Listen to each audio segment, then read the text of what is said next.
Olá, amigos do Só Nos Resta Aprender. Estamos aqui mais uma vez para fazer o nosso estudo do Evangelho e agora nós vamos fazer especialmente porque é o Sermão do Monte, as Bem-aventuranças, que são um luminoso roteiro para a nossa elevação espiritual. A gente começa lá em Mateus 5, versículos de 1 a 3, e hoje nós vamos falar sobre humildade. Primeiro passo, a primeira virtude, aquela chave que abre as nossas almas para todo tipo de sucesso, para todo tipo de aprendizado, para todo tipo de virtude mesmo que a gente há de conquistar. Nessa primeira parte, os evangelistas falam para a gente assim: e Jesus, vendo a multidão, subiu ao monte e, assentando-se, aproximaram-se dele os seus discípulos e, abrindo a sua boca, os ensinava, dizendo: bem-aventurados os pobres de espírito, porque deles é o reino dos céus. É muito tocante, é muito inspirador Jesus quando sobe ao monte e vem falar para a gente do quê? Num momento que tanta gente busca relevo, busca exaltação, busca um lugar acima dos outros, Jesus sobe ao monte. Mas sobe ao monte para quê? Ao contrário de muitos que pensam o poder como um troféu, como algo a ser conquistado, como um substantivo, ele anuncia o poder verbo. Ele é o verbo. O poder verbo é o poder ajudar, é o poder ensinar, é o poder servir, que tão exemplarmente Jesus nos trouxe. Então aqui ele aproxima os discípulos, mas fala para a multidão. Essa figura é realmente preciosa para as nossas vidas. A gente pode pensar, por exemplo, dois rapazes que fossem colocados, que se aproximassem de uma obra, tentando ganhar espaço na sua vida profissional, encontrar um momento para esse sentido. Eles poderiam olhar o trabalho dos azulejistas, dos pedreiros, dos encanadores, e com isso um deles, por exemplo, mais vaidoso, poderia se fascinar com as ferramentas e correr a um banco, fazer um empréstimo e comprar as ferramentas de todas aquelas profissões.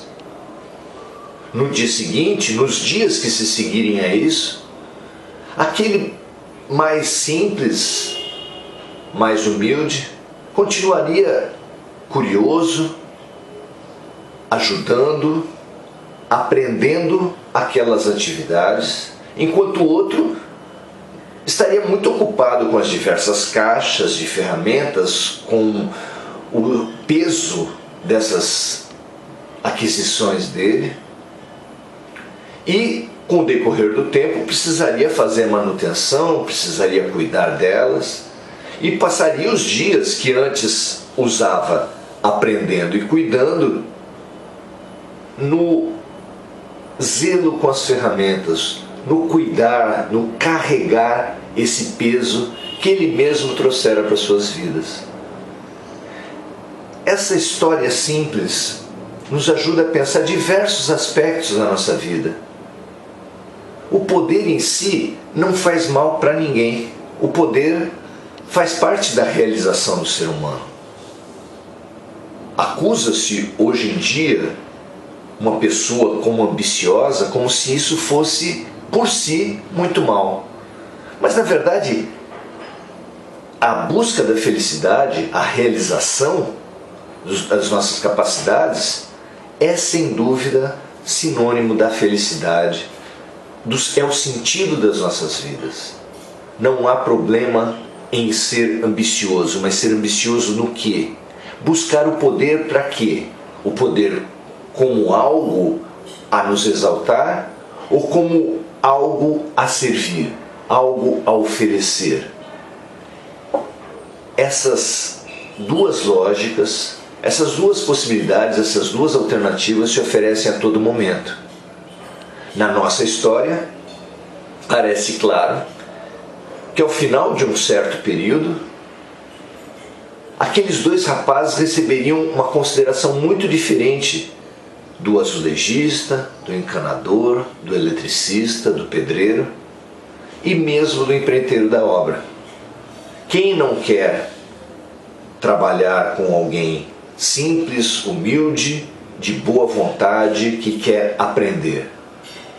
E quem vai querer trabalhar com alguém que fica apenas cuidando de si mesmo, das suas ferramentas, ostentando as suas possibilidades sem utilizá-las? Isso não é significativo para os nossos tempos, onde todo mundo quer ostentar as suas possibilidades sem se perguntar para quê? Quando um candidato se oferece a ocupar um cargo eletivo, ele busca o poder e não há mal nenhum nisso. Mas poder para quê? Poder o quê? Quando alguém quer ter um filho para quê? Muita gente quer ter um filho para se exaltar. As maternidades estão cheias de camisas dos times dos pais. As crianças estão cheias de sonhos dos seus avós, dos seus tios, das suas famílias, dos seus genitores. Isso é muito significativo. Esse poder ao outro, quando nós oferecemos esse poder para o serviço, essa é a maneira principal de nós crescermos, de nós evoluirmos. Porque, como disse o nosso grande Francisco de Assis, é dando que se recebe, é perdoando que se é perdoado, é morrendo no sentido da transformação que só o trabalho nos traz, que a gente vai viver para a vida eterna. Assim seja, meu amigo, estamos aí juntos nessa caminhada, nesse nosso quarto encontro, para que a gente possa cada vez mais refletir, que essas passagens sirvam de estímulo para seus estudos, para suas reflexões, para sua caminhada, para sua vida. Porque afinal de contas, o Evangelho veio para que nós vivêssemos melhor. Não para que nós nos exaltássemos citando capítulos e versículos, mas para que a gente servisse, que a gente use a ferramenta fabulosa de Jesus Cristo para ser. Assim seja. Até a próxima.